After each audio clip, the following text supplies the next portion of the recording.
So guys कल दिए वार renewable technologies ने अपने क्वार्टर 4 के रिजल्ट्स और रिजल्ट्स के साथ में कंपनी ने फाइनेंशियल ईयर 26 का डाटा भी दिया। कंपनी का सोलर एडिशन 44 गीगावाट से ज्यादा का हुआ है। ये कंपनी का एक बहुत बड़ा राइज है अगर आप प्रीवियस ईयर से कंपनी को कंपेयर करोगे, जहां कंपनी 24 गीगावाट पर रहती थी, वहां से कंपनी ने 44 गीगावाट फाइनेंशियल 26 में अचीव किया है। रिजल्ट्स कंपनी के बहुत बढ़िया थे। ये कंपनी के सीएफओ का स्टेटमेंट आप चाहो तो यहाँ पर रीड कर सकते हो। कंपनी का बिजनेस, कंपनी का परफॉर्मेंस और कंपनी के execution of orders and projects के बारे में भी यहाँ पर कंपनी ने मेंशन किया है। रिजल्ट्स में सबसे बढ़िया चीज कंपनी की देखने को मिली रिवेन्यूज, जहां कंपनी ने फिर से एक नया बेंचमार्क लगाया है। 1105 करोड़ का कंपनी का ये रिवेन्यू है कल के मार्च के क्वार्टर का, जहां 131% कंपनी का रिवेन्यू एनुअल बेसिस पर इंप्रूव हुआ है। अब एंटिसिपेशन यही है कि कंपनी का ग्रोथ जिस तरह से चला है ना, अगर आप कंपनी के रिवेन्यूज देखोगे, कंपनी काफी लोअर नंबर से उठती हुई आपको बढ़ती देखने को मिली है मार्च के क्वार्टर में। सो एंटिसिपेशन यही है कि अगर कंपनी इस तरह का परफॉर्मेंस कंटिन्यू करती है तो आने वाला जून क्वार्टर भी शायद कंपनी 100% के ग्रोथ के साथ, रिवेन्यू ग्रोथ के साथ काम करती देखने को मिले एनुअल बेसिस पर। तो ये एंटिसिपेशंस कंपनी से काफी ज्यादा बढ़ चुके हैं, यानी कि होप्स बढ़ चुके हैं। ऑल्दो प्रॉफिट कंपनी का 61% पर आया है, जो कि पिछले क्वार्टर के कंपैरिजन में काफी नीचे है, बट स्टिल कंपनी ने बढ़िया इंप्रूवमेंट शो किए हैं क्योंकि कंपनी प्रॉफिटेबल वापस से देखने को मिली। और प्रॉफिट्स पर कंपनी का एक नया बेंचमार्क आया है। अराउंड 156 करोड़ के प्रॉफिट्स के साथ कंपनी एक नए बेंचमार्क पर खड़ी है। बोथ रिवेन्यू एंड प्रॉफिट्स में कंपनी का बेंचमार्क देखने को मिला कल के रिजल्ट्स में। और ये तो क्वार्टरली रिजल्ट्स है, लेकिन फाइनेंशियल ईयर बेसिस पर भी कंपनी 82% के ग्रोथ से 109% के ग्रोथ पर आई है, क्योंकि 1598 करोड़ के रिवेन्यू से फाइनेंशियल ईयर 26 में कंपनी 26 के अंदर 3331 करोड़ के रेवेन्यू पर, जो कि पिछले साल फाइनेंशियल ईयर 26-25 के कंपैरिजन में 109% का ग्रोथ है। तो रिवेन्यू कंपनी का फाइनेंशियल ईयर बेसिस पर बढ़ा है और प्रॉफिट्स भी कंपनी के 58% से फाइनेंशियल ईयर 25 में फाइनेंशियल ईयर 26 में 108% पर आए हैं, यानी कि 50% कंपनी का डिफरेंस यहां पर बढ़ जाता है, जो कि बहुत बढ़िया नंबर्स कंपनी के बना देते हैं।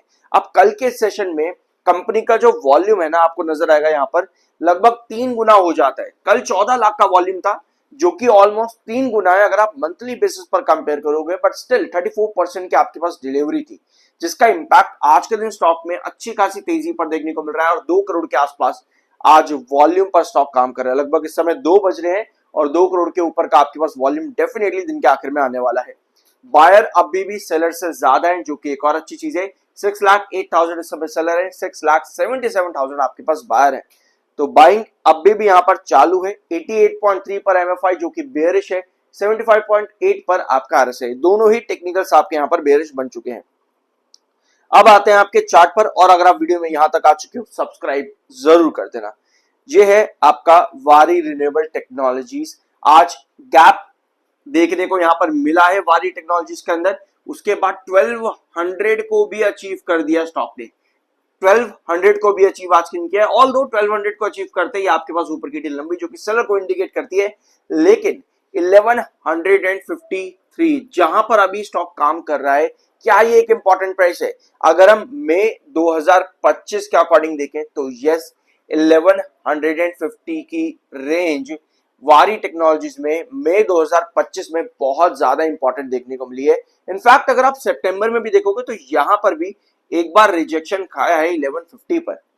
सो टेक्निकली स्टॉक बेयरिश है। यहां पर समझने वाली बात यह है कि कोई भी मोमेंटम 1150 पर कैरी करता है तो यहां पर बहुत हाई पोटेंशियल नजर आता है फर्दर और ब्रेकआउट मिलने का। 1300 ये आपका क्रूशियल रिजेक्शन है, पर उसके लिए 1500 1153 जहां पर आपको सितंबर 2025 में और साथ में मई 2025 में रिजेक्शंस देखने को मिले।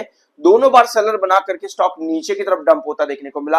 अगर इस बार आप 1153 पर हैंगिंग बेस बनाने में कामयाब रहे, तो मतलब कोई भी कैंडल आपके पास कुछ इस तरह की बन जाए 1153 पे, तो आप बड़ा मोमेंटम और कैरी कर सकते हो। ऑलरेडी स्टॉक ने 800 के प्राइस से काफी बढ़िया रिटर्न्स दे दिए हैं, और आगे जो भी मोमेंटम रहेगा डेफिनेटली उसको मार्केट भी पेरिश करता देखने को मिल सकता है। ऑल्दो अगर हम यहाँ पर एक क्रूशियल बेस भी मार्क कर लेंगे तो लगभग हम रिजेक्शन को ही वैसे देख करके चलेंगे कि ऊपर की तरफ रिजेक्शन आपका कौन सा रहा है, तो 1100 नजर आता है ये आपके पुराने रिजेक्शन के अकॉर्डिंग, और सबसे इंपॉर्टेंट बेस आपका यही रहेगा 1040 के पास, जहां यहां पर रिजेक्शन था और पहले ही बेस। ऑल्दो कोई भी गिरावट जो अगर आती है, कोई भी करेक्शन या बड़ी गिरावट, वो डिपेंड करती है टेक्निकल्स और साथ में आपके मार्केट की पोजीशन क्या रहती है। बट मुझे पर्सनल लगता है कि अगर 1153 पर ये हैंगिंग बेस बनाने में कामयाब हुआ तो अच्छी अपॉर्चुनिटी और फर्दर देखने को मिल सकती है। सो ये था आज की इनका वीडियो। होप यहाँ आपको कुछ नया जानने को मिला हो। सब्सक्राइब जरूर करना। मिलता अगले वीडियो में।